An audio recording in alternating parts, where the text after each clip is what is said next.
स्वागत है आप सभी का आज की इस वीडियो में, जो कि होने वाली है हमारी जिम्नोस्पर्म टॉपिक, जो कि है कुमार एंड मलिक बॉटनी की बुक से। इसका पार्ट 12 मतलब आखिरी पार्ट है, जो कि आज हम करने जा रहे हैं। इससे पहले 1 से लेके 11 तक हम पार्ट कर चुके हैं। अगर आपने नहीं देखा है कोई सा भी या छूट गया है तो आप डिस्क्रिप्शन में लिंक है, वहाँ से देख सकते हैं। और जैसा कि मैंने आपको बताया था, मैं आपको इस जिम्नोस्पर्म टॉपिक से 290 प्लस क्वेश्चंस कराऊंगा, मतलब 290 से अधिक प्रश्न कराऊंगा। तो मैं आपको 295 क्वेश्चंस करा रहा हूं इसी बुक से, जो कि क्या है, कुमार एंड मलिक की बॉटनी की बुक। ठीक है, तो चलिए फिर लास्ट पार्ट में प्रवेश करते हैं। पहला क्वेश्चन है, एक टिपिकल जिम्नोस्पर्म प्लांट है जिसमें 8 क्रोमोसोम तो है उसके लीफ सेल में। ठीक है, अब क्रोमोसोम नंबर तुम बता दो भैया गैमेटोफाइट में। ठीक है, लीफ में बता दिए उसने, कितने बताए हैं? 8 क्रोमोसोम। लीफ तुम्हें पता है कैसी होती है? लीफ होती है बेटा हमेशा हमारी डिप्लॉयड होती है। ठीक है, इसमें हमसे पूछा है लीफ हमेशा होती है डिप्लॉयड, तो 2n की मात्रा क्या है? 8। हमसे पूछा है गैमेटोफाइट, गैमेटोफाइट कैसा होता है इसका? हैप्लॉयड, तो संख्या कितनी होगी? 4। समझ गए? ठीक है ना। बस आगे देखो, अगला प्रश्न जो है वो हमारा स्क्लेरेनकाइमा जो है वो हाइपोडर्मिस में पाइनस की निडल में ये किस में हेल्प करती है? ये स्क्लेरेनकाइमा जो है उसकी हाइपोडर्मिस में जो पाई जाती है पाइनस के निडल में, ये किस में हेल्प करती है? तो भैया ये स्क्लेरेनकाइमा का काम होता है मैकेनिकल सपोर्ट देना किसी भी लीफ को। ठीक है, तो हमारा ऑप्शन नंबर सी क्या है? Mechanical support. ये मैकेनिकल सपोर्ट प्रोवाइड करती है पाइनस की निडल को।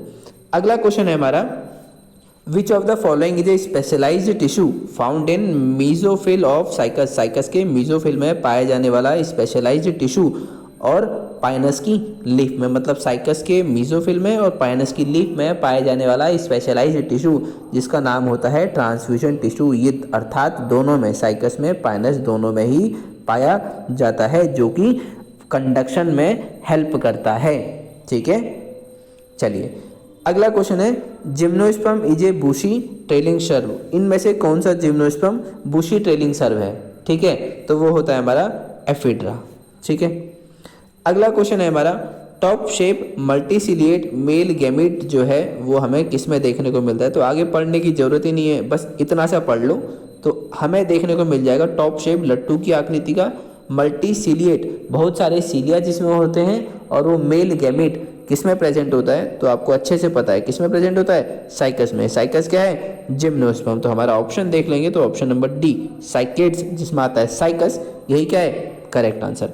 अगला क्वेश्चन है, वो जिम्नोस्पर्म बताओ जिसमें पोलन चैम्बर दर्शाता है। इन जिम्नोस्पर्म में पोलन चैम्बर जो है वो किसको दर्शाता है? तो एक वीडियो है जिसमें मैंने आपको अच्छे से समझा रखा है पोलन चैम्बर और उसका काम। ठीक है, तो पोलन चैम्बर क्या होता है? ये एक मान लो एक ओव्यूल है, सिंपल सा एक सस्ता सा डायग्राम बना रहा हूँ। तो यहाँ पर जो होता है एक जगह होती है, खाली जगह होती है जिसको हम बोलते हैं पोलन चैम्बर, जहाँ पर पोलन इकट्ठा आते हैं, यहाँ पे रेस्ट करते हैं। ठीक है, मतलब यहाँ से बाहर से आते हैं और यहाँ पे रेस्ट करते हैं। इससे जो पहले कंडीशन होती है वो क्या होती है? ऐसी कंडीशन होती है। देखो ये छोटा सा क्या है? पोलन चैम्बर है जहाँ खाली जगह है। पहले क्या होता है, पोलन चैम्बर के ऊपर की जो सेल्स होती हैं ये होती हैं न्यूसेलर सेल्स या न्यूसेलस की सेल्स। ये डिसइंटीग्रेट होती हैं या डिसऑर्गेनाइज्ड हो जाती हैं और बाहर की तरफ क्या बनाती हैं? लिक्विड। मतलब ये डिसॉल्व होके या डिसइंटीग्रेट होके एक लिक्विड बनाती हैं, जो इस माइक्रोपाइल जो ओव्यूल की ओपनिंग होती है उससे बाहर को चली जाती हैं। ठीक है, ये लिक्विड जो है ये बाहर से निकल जाता है, माइक्रोपाइल में बाहर निकल जाता है। अब जो पोलन ग्रेन हवा में होते हैं वो यहाँ पे आके चिपक जाते हैं, और चिपकने के बाद जब यहाँ पे पोलन ग्रेन चिपक जाते हैं तो ये लिक्विड अंदर की तरफ आ जाता है और पोलन चैम्बर में इकट्ठा हो जाता है। ठीक है, जिसके कारण जो ये पोलन ग्रेन इस पे चिपके हुए थे वो भी अंदर इस पोलन चैम्बर में आ जाते हैं। ठीक है, अब क्या होता है, इस पोलन चैम्बर में आने के बाद जब आ चुके हैं पोलन चैम्बर में ये हमारे पोलन ग्रेन, तो ये आगे इनमें डिवीजन होता रहता है और लास्ट में ही अंदर पहुंच के यहाँ पर क्या कर देते हैं? फर्टिलाइजेशन कर देते हैं। ठीक है, बस इतना सा काम है। तो आपसे पूछा था पोलन चैम्बर जो है वो किसको दर्शाता है? तो ये होती है कैविटी, मतलब एक जगह होती है किसमें? ओव्यूल में, जो हेल्प करती है जहाँ पर पोलन ग्रेन इकट्ठा होते हैं पॉलिनेशन में। ठीक है, या पॉलिनेशन के बाद। आगे देखो, अगला क्वेश्चन है, लीफ में है 16 क्रोमोसोम, क्रोमोसोम पूछे हैं एंडोस्पर्म में, किसमें? जिम्नोस्पर्म में। जिम्नोस्पर्म में एंडोस्पर्म जो होता है हैप्लॉइड होता है, बस इतनी सी याद रखने की बात है। और लीफ होता है डिप्लॉइड। डिप्लॉइड का मतलब 2n अगर 16 है तो इसका आधा कितना होगा? n कितना हो गया? 8। तो 8 जो है ऑप्शन नंबर डी में है, ये होगा करेक्ट आंसर। ठीक है, चलते हैं अगले क्वेश्चन की ओर। अगले क्वेश्चन में हमसे पूछा है साइकस रिजेंबल एंजियोस्पर्म, इनमें से किस फीचर में साइकस जो है वो एंजियोस्पर्म से मिलता है या मिलता जुलता है? ठीक है, तो वो क्या है? Pollen tube is the carrier of male gamete. जो मेल गैमेट हैं वो पोलन ट्यूब में होते हैं या कैरियर होता है पोलन ट्यूब किसका? मेल गैमेट का, अर्थात मेल गैमेट पोलन ट्यूब में होते हैं। अगला क्वेश्चन है जो एक फिनोमेना है सल्फर शावर का, किसमें है? पाइन के फॉरेस्ट में। वो किसकी वजह से होता है? मतलब एक जंगल है जिसमें पाइनस की मात्रा अधिक है, तो वहाँ एक फिनोमेना देखा जाता है सल्फर शावर। वो जो है किसके कारण होता है? ठीक है, वो होता है क्योंकि उसमें पोलन ग्रेन जो है वो अधिक मात्रा में निकल जाते हैं। कहाँ? वातावरण में, जिसके कारण पूरे वातावरण का कलर कैसा हो जाता है? पीला पीला। पीला कलर किसका होता है? सल्फर का, इसीलिए इसको बोलते हैं सल्फर शावर। ठीक है, अगला क्वेश्चन। अगले क्वेश्चन में हमसे पूछा है इनमें से कौन सा पेयर इंपॉर्टेंट फीचर है नीटम, साइकस और पाइनस में? ठीक है, कौन सा important? Which select one of the following pair of important feature distinguish नीटम।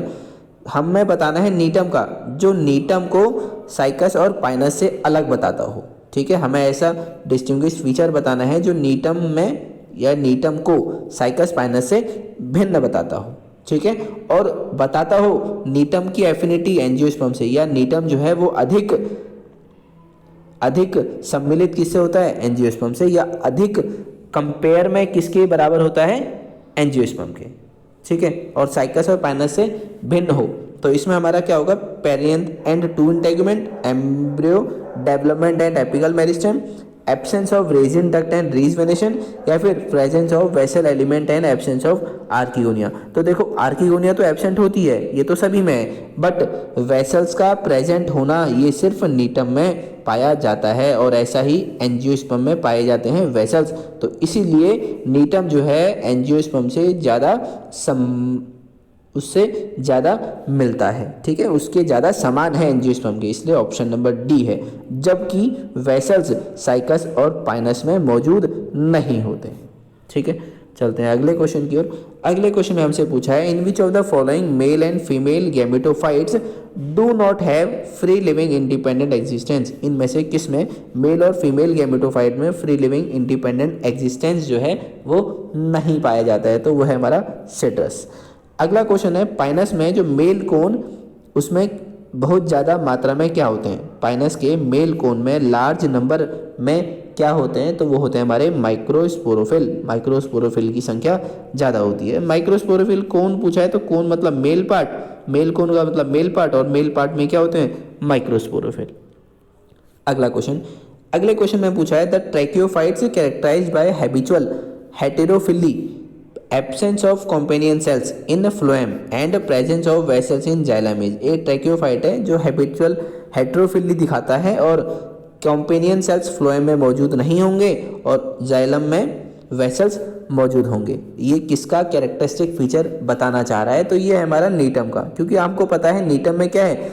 Xylem में वेसल्स मौजूद होते हैं। ठीक है, अगर आपको एक लाइन भी पता होती तो आप इसके सही आंसर तक पहुंच सकते हैं। ठीक है, अगला हमारा कौन सा ऑर्डर बताओ जिसमें सारे फॉजिल आते हों, मतलब जितने भी फॉजिल हैं वो सारे सिर्फ इसमें फॉजिल ही फॉजिल हों, वो ऑर्डर बता दो। तो भैया वो होता है साइकेडोफिलिकल्स। ठीक है, अगला क्वेश्चन है किस क्लास में जिम्नोस्पर्म आते हैं? ठीक है, which one of the following classes included under gymnosperm. कौन सी क्लास को जिम्नोस्पर्म में रखा गया है? ठीक है, वो है हमारा सैकेडोप्सिडा। ठीक है, अगला क्वेश्चन है हमारा which of the following is characteristic of gymnosperm would. जो जिम्नोस्पर्म वुड है इसमें उसकी कौन सी खासियत है? तो खासियत क्या है कि वो नॉन पोरस होती है। ठीक है, जिम्नोस्पर्म की वुड कैसी होती है? Non porous. अगला क्वेश्चन है chief water conducting element of xylem in gymnosperm. Xylem में जो कंडक्टिंग पार्ट वाटर के कंडक्शन में हेल्प करता है या जो मेन कंडक्शन में रोल प्ले करता है वो कौन होता है? तो वो होते हैं हमारे ट्रैकिड्स। ठीक है, तो ऑप्शन नंबर सी। इसी में आपको कहीं पर बॉर्डर पिट्स भी देखने को मिलते हैं, कहीं पर सिंपल ट्रैकेट्स देखने को मिलता है। ठीक है, अगला क्वेश्चन है हमारा, इनमें से हमें बताना है कि कौन सा स्टेटमेंट करेक्ट है और कौन सा स्टेटमेंट गलत है। ठीक है, कौन सा सही है और कौन सा गलत है। पहला देखते हैं, इन gymnosperm the mail and female gametophytes have independent existence, मतलब जो मेल और फीमेल गैमेटोफाइट है उनका एक स्वतंत्र एग्जिस्टेंस होता है, तो भैया नहीं, ये हो गया गलत। अगला क्वेश्चन है, multi cellular female gametophyte is retained with in the megasporangium, megasporangium के अंदर मल्टी सेलुलर जो फीमेल गैमेटोफाइट है वो होता है, बिल्कुल होता है, मेगास्पोरेंजियम के अंदर ही तो होता है ओव्यूल। ठीक है, अगला क्वेश्चन है, the gymnosperm are always heterosporous, जो जिम्नोस्पर्म हैं ये हमेशा हेटेरोस्पोरस होते हैं, बिल्कुल होते हैं। ठीक है, तो हमारा ऑप्शन नंबर जो है बी और C and true, A are false, A is false, B and C are true. तो ऑप्शन नंबर जो हमारा ई है ये क्या हो जाएगा, इसका करेक्ट आंसर हो जाएगा। ठीक है, तो चलते हैं अपने अगले क्वेश्चन की ओर, जो कि है हमारा इस वीडियो का आखिरी प्रश्न। ठीक है, यहाँ पर हम 2 प्रश्न देखेंगे। पहला प्रश्न है, the gametophyte is not an independent free generation, वो गैमेटोफाइट जो इंडिपेंडेंट नहीं रहता है और फ्री लिविंग जनरेशन नहीं होता है, वो किसमें देखने को मिलता है। ठीक है, हमें वो गैमेटोफाइट पूछना है, इनमें से किसका गैमेटोफाइट है वो, तो वो होता है हमारा पाइनस का गैमेटोफाइट। ठीक है, अगला क्वेश्चन है, अगले क्वेश्चन में हमसे पूछा है प्रोकार्योटिक होना चाहिए, ऑटोट्रोफिक होना चाहिए और नाइट्रोजन फिक्स करने वाला सिम्बायोंट होना चाहिए, ये किसमें देखने को मिलता है। तो अब मैं आपको बताता हूँ साइकस के बारे में। साइकस में होती है भैया कॉर्लोइड रूट। ठीक है, जिसमें क्या पाया जाता है, एल्गी पाया जाता है। एल्गी में भी क्या पाया जाता है, ब्लू ग्रीन एल्गी पाया जाता है। ठीक है, अब देख लो ब्लू ग्रीन एल्गी के बारे में। ब्लू ग्रीन एल्गी जो है प्रोकार्योटिक है, ऑटोट्रोफिक भी है और नाइट्रोजन फिक्स करता है और सिम्बायोंट फॉर्म में पाया जाता है, किसमें, साइकस में। तो इसीलिए ऑप्शन नंबर सी इसका करेक्ट होगा, साइकस में। ठीक है, तो ये थे हमारे इस वीडियो के प्रश्न और इसी के साथ ही हमने जो हमारा जिम्नोस्पर्म टॉपिक है ये अपना कंप्लीट कर लिया है। ठीक है, और बाकी आपको ये वीडियो कैसी लगी हो ये आप कमेंट सेक्शन में बताएं। और बाकी अब हम अगला टॉपिक करेंगे अपनी इसी बुक से।